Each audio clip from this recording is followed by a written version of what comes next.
Welcome to Season 2 of The Journey. I'm Didi Onwu, your host for the next few weeks as we follow these change makers. Every episode will follow the entrepreneurs as they navigate how to secure more customers, refine their business models, and scale their businesses. They'll set their own targets and try and reach them. Through their ups and downs, we'll explore topics such as job creation, revenue growth, and the art of balancing being young and running a business.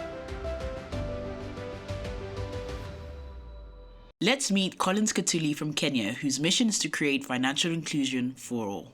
So my story is quite interesting. It began way back when I selected computer studies as a subject because I didn't really know that this would be the subject that would really discover my talent in programming. So in this process, joining a science congress clubs, computer-based competitions in school, you'd always find me in school in the computer laboratory. My name is Collins Kathuli. I'm the CEO and founder at Kyanda Africa. Kyanda is a Kenyan and a South African fintech. And what we do, we basically offer payment solution for both businesses and individuals. And we do these through various channels. We do have a mobile app, web API, web applications, and we do both online and offline channels so that we can accommodate everyone. So our main focus is driving financial inclusion. When I started, I feel like I thought that things would be easy, like you just build in a solution, take it out there, then everyone will be like, I want that one. So there are quite a lot of things, a lot of factors that you should consider as an entrepreneur before rolling out a platform. So most of these things were not in my mind then. So I didn't know that, there's capital, there's understanding the market, understanding different sectors within the entrepreneurial scope. People can better support young entrepreneurs by, first of all, supporting their businesses. So buying either their products or using their services. This goes a long way for a very young entrepreneur, especially when it comes to income generation. At first I started my initial capital. I had saved around $150 in high school as pocket money. So I'd saved that, and this was not enough because registration took nearly all of that. So I went back to my close family and friends. We raised a couple of dollars. I think it was around 1,000. And then this is where we grew ourselves from. Collins walked to my office. He was this, let me say, skinny tall boy. He showed me the product.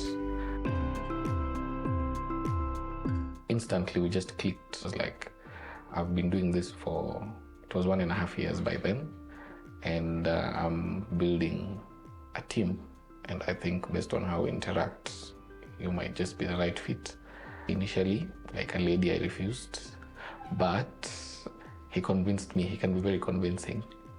And here we are.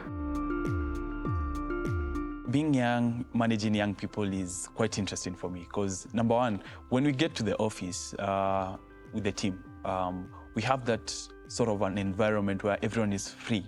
It's youthful in here. I can, be free to say anything, and also, he motivates us as a team because no one gets a 22-year-old CEO.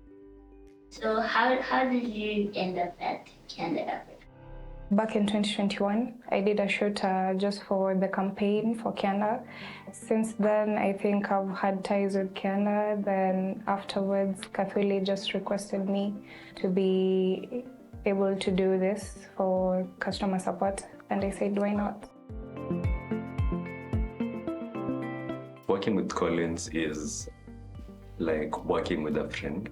So he's not just a boss, he's not just our CEO, but he tries so much to be part of our lives, more like a brother and a friend, while still maintaining the professionalism. I think the one challenge in the fintech sector that I'm in would be maneuvering the regulatory space, because the regulations change every day. And since you're working with and dealing with people's funds, it's quite challenging actually.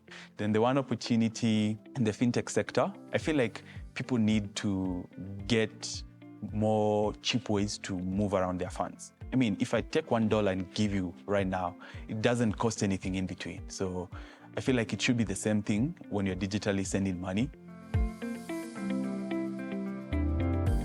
I think I have learned a lot during my time in Kyanda. I got to do things that I never thought I would do. And throughout the process, I think back to Collins being more than just our boss, he's been able to mentor us as well through the various mentorship sessions as well he's been going through. So that is passed down to us as employees.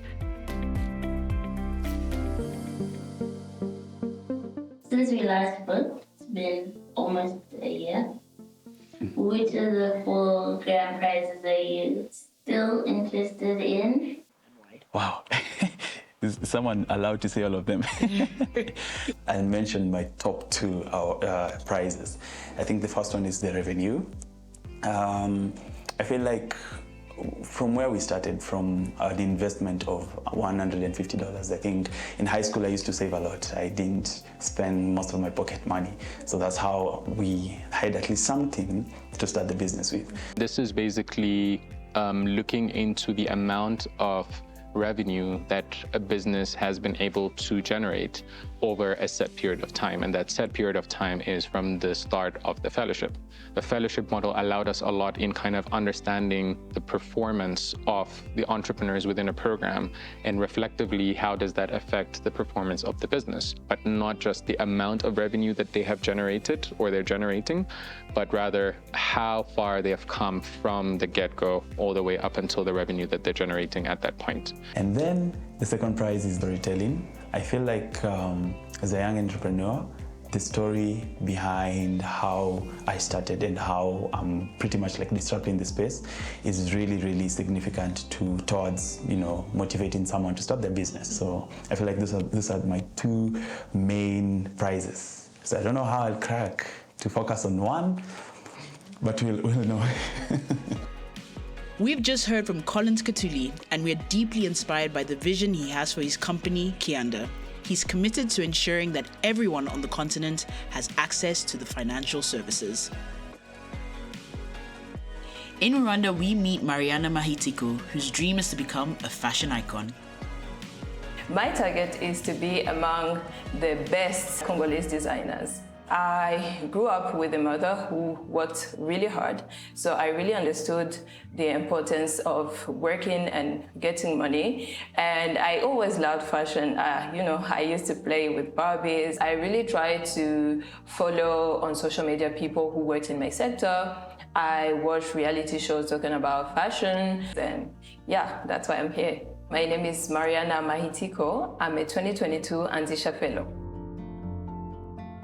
What excites me about entrepreneurship is the freedom to work on your own time and to getting your own money, to know how to direct your business, etc.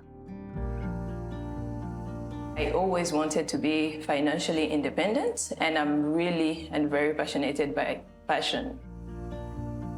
I started at 20 years old, and it benefited me because it gave me the chance to take risks. I was really happy because that was a really new beginning for me. I had a new brand. I could create anything. I could design anything. I was the one in control, the one who takes decisions. And it was not that easy. I don't know if I can say that it was easy or difficult. It was just a really interesting experience to live. I am going in downtown to get some fabrics because we are preparing an abaya collection for this Ramadan. We mostly use African fabrics. We really want people to see the value of our own fabrics.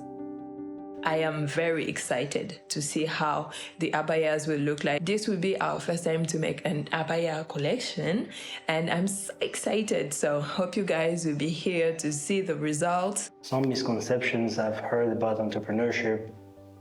Well, I used to believe that everything goes the way you intended them to be, and I've learned since then that it doesn't go that way. Sometimes people don't deliver on the work they promised they would do. Sometimes they steal from you, and you have to deal with that. So, not always, but it's also part of the job. It's really difficult to create things everybody will like. And one opportunity is you will always find originality. The big challenge in running a business in Rwanda, especially in my sector, is people are not very bold to try new stuff. And being a young entrepreneur is not really a problem here. Collaboration and partnerships help me because I believe that when you work with other people, you can create really amazing things. So as I have a clothing brand and I know some other designer has like a shoes brand, we can create something really beautiful and that will boost my business and it will boost its business. So our businesses are like complementaire. My job experience helped me to know how to talk to customers, how to understand them, and how to sell them things. Being an entrepreneur helped me to be more responsible because when you work with other people, you are responsible of their incomes, you are responsible of your business. So I think I'm more mature than before I started. It is important that we look at these very young entrepreneurs as the future. It's not just that they provide a viable economic path into the economy, but they also create a ripple effect within the community by bringing in people who now would have an income, but also who would learn and get experience so that they can access more opportunities and hence provide better income for themselves and their families. So all in all, job creation is through the support of youth is definitely what we see in Anzisha as the future of the continent. Qu'est-ce que j'ai appris qui était possible à propos de l'entrepreneuriat en regardant Mariana travailler? Alors j'ai appris que c'était possible pour les jeunes d'aller loin, de créer quelque chose de palpable, quelque chose d'innovant, quelque chose qui aide la communauté en étant jeune. Du coup, ça m'a rassurée, ça m'a poussée à aller plus loin. The key lessons I've learned in being an entrepreneur is, first of all, financial management. And the second thing is to know how to sell yourself and how to sell your products. Which of the 4 grand prizes are you most interested in and why?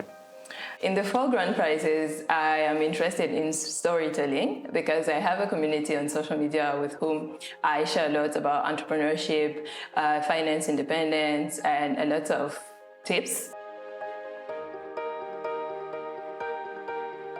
Storytelling Prize is super important because we want to show the real journey of this young entrepreneur. We know that it's not easy. There's definitely great moments, but there are really tough moments too. And we feel that if you share all of those, we are likely to effect change and encourage others to choose entrepreneurship. What I want to achieve in the next 5 years, I want to have big shops in big capital cities as Nairobi and Kinshasa.